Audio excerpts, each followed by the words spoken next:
Hi, today we're going to talk about dimensional analysis. The process that I call dimensional analysis, some people call unit conversion. Now, I don't particularly like that term, even though we do use this process to convert units, but that's not really the only thing it can be used for. So let's start out by talking about a couple of fundamental mathematical principles. First of all, if you have something, it doesn't matter what it is, you can have anything. If you divide anything by itself or something that's equal to it, that is going to equal 1. And that is important to us because if you take something, anything, and multiply it by 1, then you're going to get exactly the same thing, something that is exactly equivalent to what you started with. So those are the principles that we use when we do what we call dimensional analysis. And so what we're going to look for as we go through this process of dimensional analysis is we're going to look for what we call conversion factors, which are basically fractions where the top and the bottom are equal to each other, but have different units. Here are some ways you can identify information that can be used as a conversion factor. Basically, you're going to make a fraction with two things that are equivalent. And so you can look for clues in word problems like this. There are something per something. That's something that we see a lot. Or there are however many of one thing in another thing. Okay, so for example, you could say there are 12 inches in 1 foot. That is something we frequently say when we're talking about the imperial system of measurement. And so we could write a conversion factor that is 12 inches divided by 1 foot equals 1, right? Because 12 inches basically equals 1 foot. You could say there's 60 seconds per minute.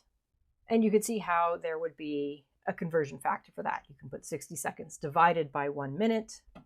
It doesn't say specifically 1 minute, but we know that when we say per minute, that means per 1 minute. So a lot of times what we're going to do is we're going to look for these equivalencies where one thing equals another thing. And I'm starting with fairly straightforward conversions that you probably already have seen before. So 1 inch is 2.54 centimeters. Another way we could say that is there are 2.54 centimeters in 1 inch. Or 2.54 centimeters per inch. But the reason I like to write these as equivalences, like I do here, where we have 1 inch equals 2.54 centimeters, is to help you understand that either of those could go on the top or the bottom of the fraction. So we can make two different conversion factors out of this single equivalence. We can make 1 inch divided by 2.54 centimeters. Remember that 1 inch equals 2.54 centimeters, so that's going to be the same as 1. We can also say that 2.54 centimeters divided by 1 inch is a conversion factor because that's also equal to 1. So when you do a dimensional analysis problem, what you want to do is go through these 4 steps. First, figure out the units of what you want to know. Second, identify the units of the quantities you already know. And third, find and use appropriate conversion factors that will help you convert the units of what you already know into the units of what you want to know. That will give you your answer, but we have a 4th step which tells you to go through and double check your units. And so we'll talk about all of these steps more in detail as we go through and do problems because everything makes more sense in context. So here's a simple problem. How many centimeters in 26 inches? So let's go through the 4 steps. Identify the units you want to know. Now, one of the ways you can identify what you want to know is to look for keywords like how many, how much, what. And so here we see how many centimeters. That tells us that we want our final answer to have the units of centimeters. So let's go ahead and put the centimeters right there. That's what we're working towards. So step 2 is identify units you know. Okay, so I've kept that how many centimeters part circled because it tells us we've already used that part. So let's look for what we currently know in the parts of the problem that we haven't already used. So what's left is inches. We're starting with a given number of inches. So let's put that here. We're going to start with inches. And of course, we're starting with 26 inches, right? Now what we're going to do is we're going to take our conversion factors and convert 26 inches into the units we want to know of centimeters. So we're going to multiply by something that's equal to 1. We need that conversion factor. What conversion factors could we have? We could have two possible ones. So I've already shown you both of these. 1 inch divided by 2.54 centimeters and 2.54 centimeters divided by 1 inch. So which one do we use? The best way to identify which possibility is to look at the location of the units that you currently know but don't want in your final answer. So in this case, our inches are, well, there's no fraction, but if there were a fraction, it would be 26 inches divided by 1. They're on the top. We're going to pick the conversion factor that has inches on the bottom and slide that into position. And we can multiply. Now, people ask how to multiply. So basically what I do is I take everything that's on top of the fractions and I multiply those together. And then I go through and I divide by everything that's on the bottoms of the fractions, which right now is just 1. So we don't really have to worry about that too much. It's just going to be 26 times 2.54 centimeters, and that's going to give us 66. So the fourth thing is to double check your units. And so one of the ways that I was taught is to go through and look for things that cancel out. They don't necessarily actually get canceled out, and some of my math colleagues get really mad if people say cancel out. The easiest way to think about it is if you have something on both the top and the bottom of the fraction, as we do here, that has been converted into something else. It's been converted away. And so what we've got left is we've got centimeters. That is the only unit that hasn't been converted away, centimeters. So that is the units associated with our final answer. So that's how we double check our units. We look to see what units have been converted into something else. So let's look at a considerably harder problem now. Okay, so if I have a car that gets 28.4 miles per gallon and its fuel tank holds 13.4 gallons, how far can I travel on a tank of gas? Obviously, we have a few more numbers here. Let's think about how we would do this. And we're just going to start the same way that we start any problem, which is looking for the units that we want to know. And again, I'm looking for those key words. I see the words, how far can I travel? Now, last time it was how many centimeters, and that told us how many units. This doesn't tell us the units. It just says how far. When it says how far, that tells me it should be a distance unit. And so technically, we could answer this question with any sort of distance unit that there is. We could answer in kilometers, we could answer in millimeters, although I don't think anyone's going to have an odometer that measures millimeters.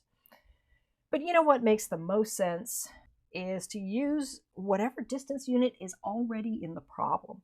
So that tells me that we probably want to look for an answer in miles.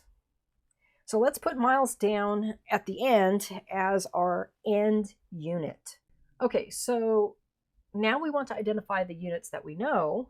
And again, this is the part that we used before. So let's cross that out and not even look at it anymore. So now we have a number of different options. Okay, we've got my car gets 28.4 miles per gallon. Okay, 28.4 miles per gallon. Now, per is one of those key words that tells us we have an equivalency. And we can write the equivalency this way. 28.4 miles equals 1 gallon, right? Because if you need to go 28.4 miles, that will take you 1 gallon of gas. If you have 1 gallon of gas in your tank, you can go 28.4 miles before you run out of gas. We also have this statement here. Its fuel tank holds 13.4 gallons. So 1 tank of fuel, A full tank is 13.4 gallons. Okay. Now, is there anything that we haven't used here? Yeah, we haven't used this part, a tank of gas. What does that mean? It means we're starting with exactly one fuel tank. And that's where I want to start. That's not an equivalency. And usually what we're looking for at the beginning is something that is not an equivalency that we can make into a conversion factor. So I'm going to start with one tank of gas. So now we're going to use our conversion factors. Again, we're starting with one tank, and we've extracted two equivalencies that we're going to make into conversion factors as we went through and read the problem. One tank. We don't want to end with tanks in our final units. So what we're going to do is we're going to find a conversion factor that's going to get rid of our tank unit. And what I'm going to use is the bottom one. There's 13.4 gallons in one tank. Okay, so there's our conversion factor. Now that still is not going to give us an answer in miles. It's going to give us an answer in gallons. But we're looking for an answer that has the units of miles. So somehow we have to convert gallons to miles, and we have a conversion factor that will do that, right? We have our miles per gallon, 28.4 miles in 1 gallon. So let's go through and let's multiply through it for our final answer, and we get 381 miles. I'm rounding. We haven't talked about significant figures yet. That will come next week. So if you want to put more decimal places for now, you can do that. I won't, because it gets on my nerves. So finally, we're going to double check our units. So let's go through and just double check that the units we don't want have all been converted away. Our tanks of gas have been converted away. Our gallons have been converted away. And so we're just left with units of miles. All right.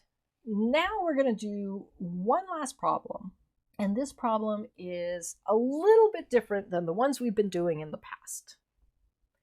So we're talking about my old SUV, which I miss very much, even though it had horrible gas mileage.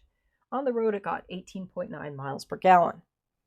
How many kilometers per liter is this? So, here in the US, we worry about miles per gallon, but if you ever go up to Canada, which I like to do in the summer, you might have to start thinking about kilometers per liter, because a lot of the distances are measured in kilometers and you buy gas by the liter.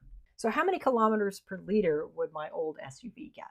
So first of all, let's think about the units that we want to know. And again, we're looking at our keyword here of how many, and we're looking for kilometers per liter. Now, when you see things written as kilometers per liter in a final answer, what that means is kilometers divided by liters, okay? That's sort of the default. You could switch it around and say 1 liter for however many kilometers if you were using it as a conversion factor. But if you're thinking about an answer that says something per something, it's always the first thing divided by the second thing. Okay, let's identify the units that we do know. So again, we've already used that part of the problem. That tells us we need to be looking at this part right here, 18.9 miles per gallon. So let's go ahead and plug that into the problem, 18.9 miles per gallon. And now we're going to use appropriate conversion factors to convert our 18.9 miles per gallon into kilometers per liter. Now, this problem did not come with conversion factors. So what I did is I basically looked inside the cover of the chemistry book where they have a whole bunch of unit conversions. Now, basically what we have to do, we have to convert miles, which is one type of distance, to kilometers, which is another type of distance unit. And we have to convert gallons, which is a volume unit, to liters, which is a different volume unit. So we're going to need two different conversion factors. So you could do this either way. I'm going to start with the distance conversion, but you could start with the volume conversion. It does not matter. Okay, so I'm converting miles to kilometers.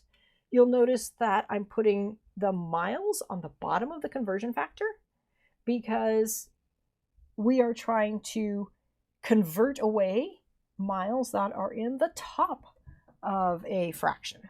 Now for our volume conversion, our gallons that we start with are in the bottom of a fraction, and so we want to convert it away by putting gallons in the top of a fraction. So we're going to put 1 gallon divided by 3.785 liters. Now we can go through, and again, what we want to do is we want to multiply everything that's on top, 18.9 times 1.609 times 1, divide by everything that's on bottom, 1 times 3.785. That's going to give us 8.03 kilometers per liter. And then finally, we get to double check our units. Again, our miles get converted away, our gallons get converted away, and what we've got is kilometers on the top of our fraction, liters on the bottom. That's how we know that we did it correctly. I can't stress how important it is to check your units. When people talk about dimensional analysis, they often talk about it as unit conversions, but it's also a useful tool for solving complex problems. If you're not sure how to tackle a problem, what you need to think about is the units of the final answer you need. That will help you figure out the correct approach if you're stuck. So dimensional analysis is a really useful tool. I hope this was helpful, and I look forward to seeing you again soon.